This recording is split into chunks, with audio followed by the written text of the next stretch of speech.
My name is Brett Miller, and I am the founder of the Brett Miller 1T Foundation Male Breast Cancer Happens. I am a male breast cancer thriver.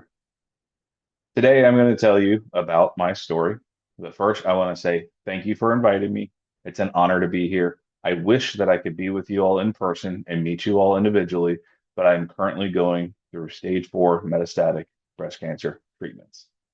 If I can ask you to take away one thing for today, it is that to be your own best advocate and know your body. If something is wrong, get to a doctor. So, what is male breast cancer happens and who am I? Well, I am Brett Miller, like I said. I was a 15-year breast cancer survivor. I was 24 at the age of 24, diagnosed with breast cancer, but I was 17 when I first found my lump. I was told that it was a calcium buildup. It would dissipate. You were going through puberty. It was nothing to worry about. Just, whatever. You hear that from a doctor. Doctors go to school for a long time. They understand it. They practice medicine. You trust them. You take their word for it.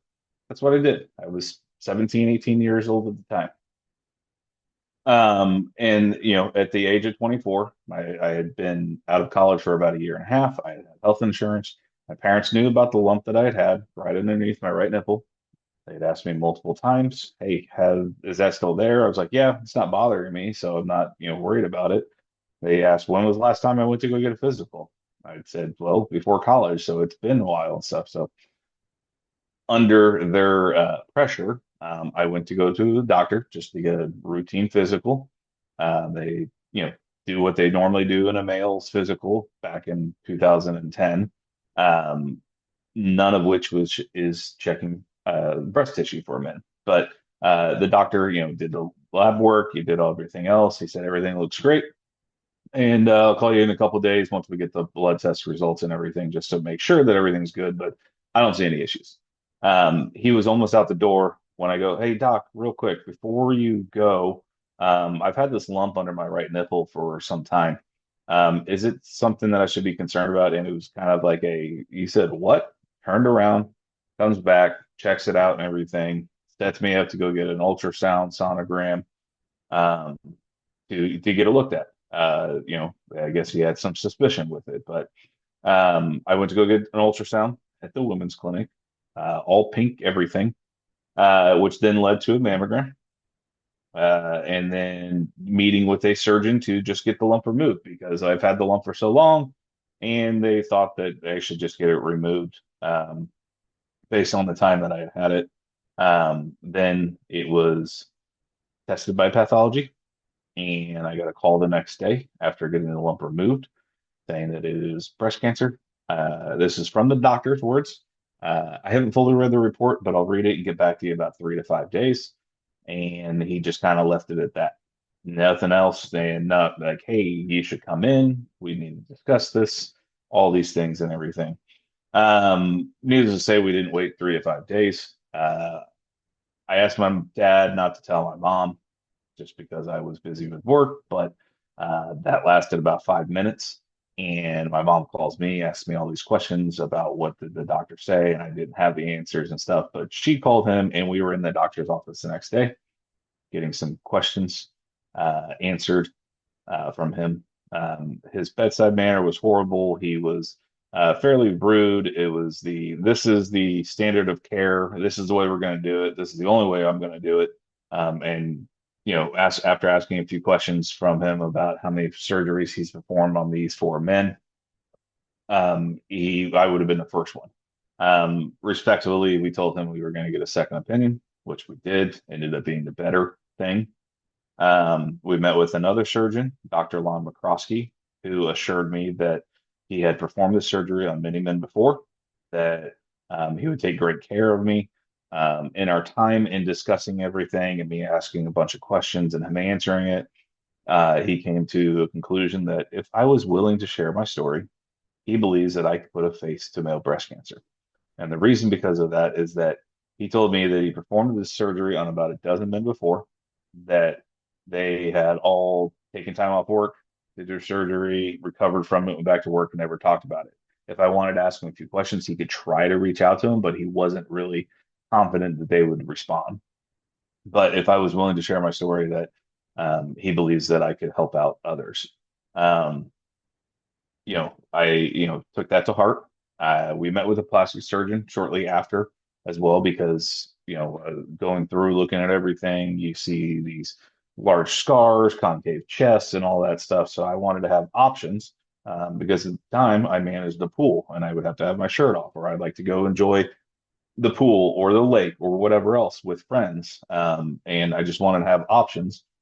So we met with a plastic surgeon, and he was kind of like the first general surgeon that we met, but he was still one of the top breast surgeons.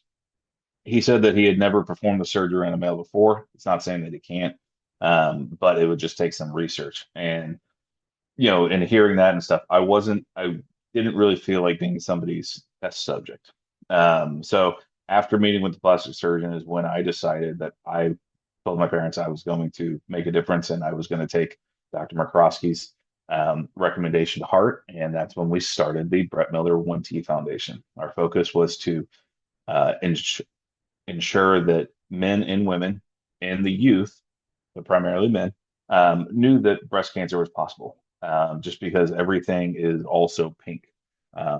And more women are getting diagnosed with breast cancer than men. I believe that, I understand that, and I know that. I'm not trying to take anything away, but we need the awareness for men because it's not there. Nothing says men.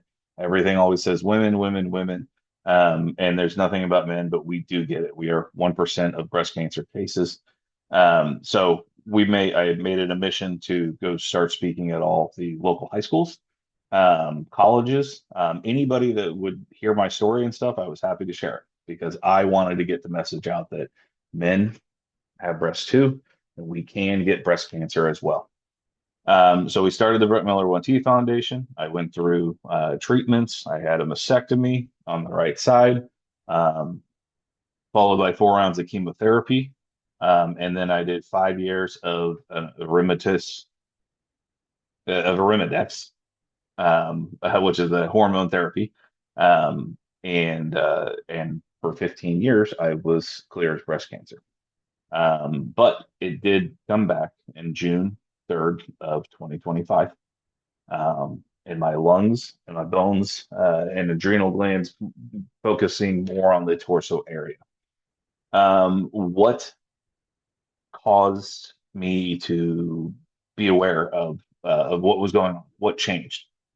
Um, well, I'd have since the beginning of 2025, January, February-ish, I had an ongoing cough, lingering cough, just annoying cough that was just kind of there. And, but during that time here in the Midwest, that's cough season. That's sick season and everything. So I chalked it up as allergies, cold, whatever. I went to the doctor a few times over the course of beginning of year to when I was diagnosed. They gave me some medicine.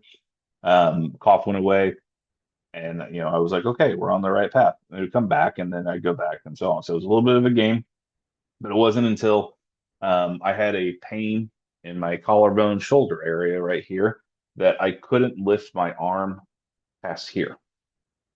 Combine that with the cough that I had, I was at a point that I was like, something's not right. I've got to get to a doctor. So I called in. I tried to get a specialist to go look at my shoulder, but you have to play the insurance game where I had to go and see my primary care first just to get a recommendation to go see, shoulder and everything. So played the game, but I went in to my primary and I told her, I am not leaving until I have an x-ray, chest x-ray, clavicle, whatever. I don't care. I'm having an x-ray today, no matter what, to see what's going on. Because every time I get told that you guys listen to my lungs, everything sounds great. And not sure really what's going on. So um, I was adamant about I wanted something and something was going to happen no matter what. So that was, that kind of ties back in at the beginning what I said, be adamant about your health, be your own best advocate. And I was that day because I did get sent to go get a x-ray for both clavicles. She wanted to compare the right side to the left side. And in doing so, I got a call about an hour and a half after I had the x-ray. And she said that they had seen a few nodes on the lungs, so kind of just up here because it wasn't down too low.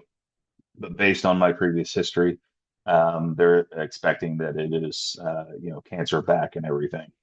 They were correct. Like I said, metastatic now. I am 5 rounds into treatment. Everything has been actually going pretty well, responsive from the treatments and everything. That cough that I had was gone after about the second, in between the second and third treatments. So that's reassuring and stuff. I'm very confident that the um, treatments are working and going to continue working because I do turn 40 in about a month. I've got two little ones and a wife, and I'm not going anywhere. So um, I want to thank everybody for your time, for letting me share my story.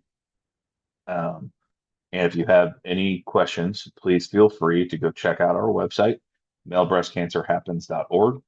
You can also find other information on there, especially links about how to do breast self-exams. And all I can leave you guys with is, like I said at the beginning, be your own best advocate, know your body, get to a doctor, and remember, men have breasts too.